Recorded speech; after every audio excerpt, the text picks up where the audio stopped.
यहाँ बोतल रख ले यहाँ से पानी पीने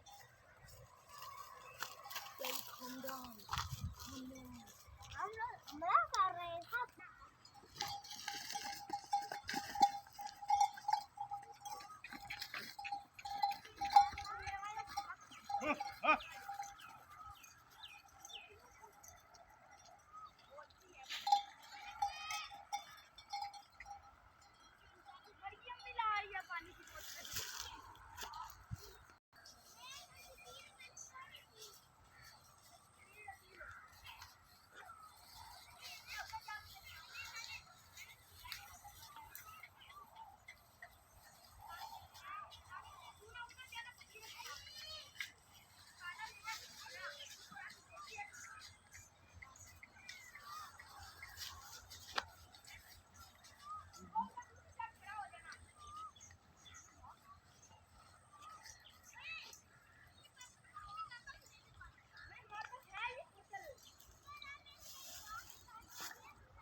दानिश इधर से आओ बेटा, इधर से रोड से डर जाएंगे।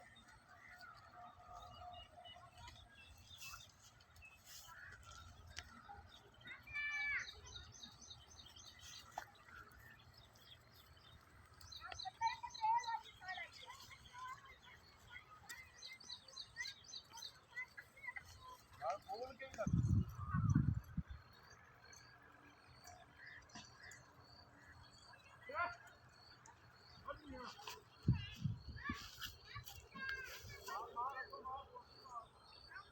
इधर करना सी खाल। अच्छा खाल का बैक लोना चाह कल वारी है पानी